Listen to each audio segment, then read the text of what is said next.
La senadora Lili Telles, bastante oportunista, diría yo, porque llega con Morena al poder, y esto hay una corresponsabilidad que también hay que señalar, tanto en el presidente López Obrador como en el proyecto de Morena, al llevar a una persona con estas características que abiertamente ya se había declarado con una ideología completamente ajena a la de Morena, a la del presidente López Obrador.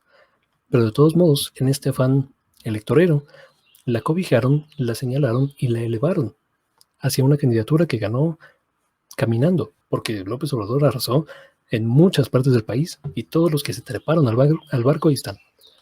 ¿Cuántas Lili Telles habrá en esta elección? Está pendiente por ver, y aquí lo comentaremos. Pero bueno, lo que vamos a hablar de esta persona es una declaración reciente que me parece profundamente desafortunada e ignorante, por decirlo menos, en donde dice, preferible la guerra contra el narco de Felipe Calderón que la guerra contra las farmacéuticas de AMLO. Solo logró la enfermedad y la muerte de mexicanos inocentes por desabasto de medicinas. Cuando vi este tweet, de verdad pensé que era broma, cabrón. Pensé que era parodia, pero no. Lili Telles dice que es mejor desatar una guerra contra millones de mexicanos y mexicanas, centenas de miles de desplazados, centenas de miles de muertos.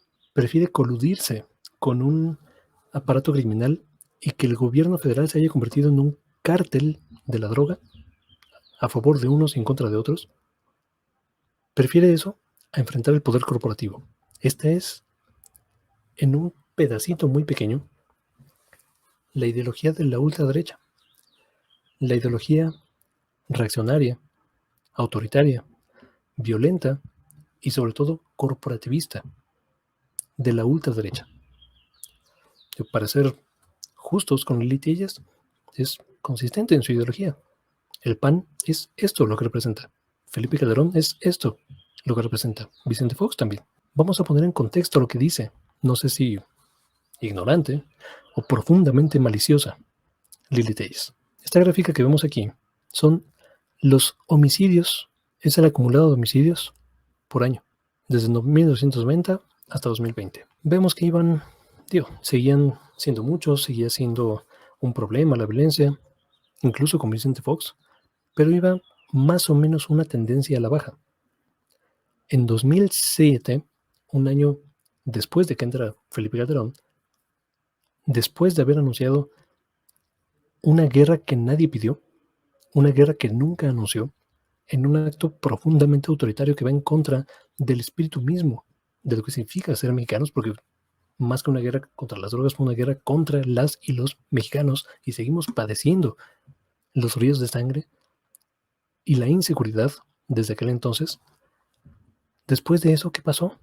Íbamos así, mira, vamos para abajo, más o menos, tranquilos, ahí apaciguando, y ¡pum! Nos fuimos para arriba. Felipe Calderón duplicó todos los tipos de violencia en el país. Después Peña Nieto, bueno, ahí hubo una época de más o menos un regreso a lo que antes era considerado como normalidad. Seguimos estacionados en un nivel profundo de violencia, pero también a Peña Nieto se le salió de control y siguió la misma tendencia al alza. O sea, esta es una tendencia al alza. En México seguimos estacionados ahí. La política de seguridad de López Obrador es para mí la principal deuda que tiene con los mexicanos y mexicanas. No ha dado resultados, porque fundamentalmente no es distinta a los demás. ¿Ok? Se ordenó las policías, se ordenó a través de la Guardia Nacional, ¿ok? Pero el fundamento, lo que hay detrás es drogas malas, cárteles malos, todos los demás buenos. Eso es el simplismo en su máxima expresión. Es no entender un fenómeno de forma compleja.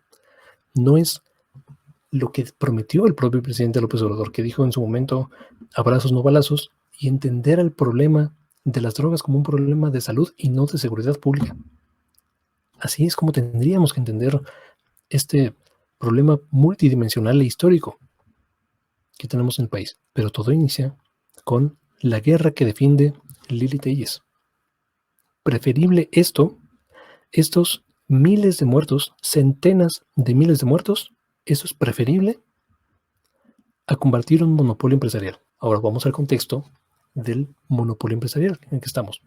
Más concretamente un oligopolio era lo que teníamos en México. Con Peña Nieto, 10 empresas acaparaban el mercado de medicinas. La cuarta transformación, bueno, el gobierno de López Obrador ha ahorrado 11,000, casi 12,000 millones de pesos en el combate a este cártel económico.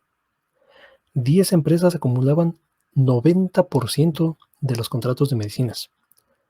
Muchas de estas ni siquiera son productoras de medicinas. Muchas de estas empresas ni siquiera hacen medicinas y eran las que se llevaban los contratos. Son intermediarios rapaces. No hacían absolutamente nada. Era una mafia como tal. Una mafia económica, un cártel económico. Se rotaban las ganancias de las licitaciones. Hoy me toca ganar a mí, mañana te toca ganar a ti, luego a mi compadre, después voy otra vez. Y así se iban.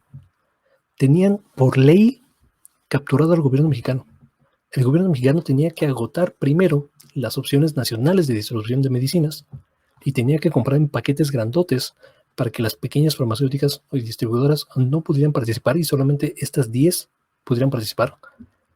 Por cierto, 3 de ellas se llevaban la enorme mayoría de este pastel y de nuevo, no producen nada. Esto es con lo que se enfrenta el gobierno del presidente López Obrador. Este es el contexto. A Lili Telles no le gusta que se combata el poder corporativo. Al PAN no le gusta que se combata el poder corporativo. Esa es su ideología. Esos son sus dueños como tal. No sé si es una profunda ignorancia o malicia, quizá las dos. Preferible la guerra contra el narco de Calderón que combatir a los cárteles farmacéuticos.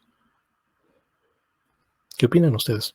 Cuéntenme. Por supuesto que no es fácil combatir estos cárteles nacionales que tienen nexos con las principales farmacéuticas internacionales, y es así que son potentes, es así que son poderosas, tanto así que no tenemos una vacunación universal, porque el sistema global, particularmente los Estados Unidos y Europa, de donde son las principales farmacéuticas, están protegiendo los intereses económicos de estas poquitas personas, de esta oligarquía internacional, le está privilegiando antes de la salud, de la salud de todos y todos. Esto es lo que pasa cuando subordinas derechos humanos al mercado.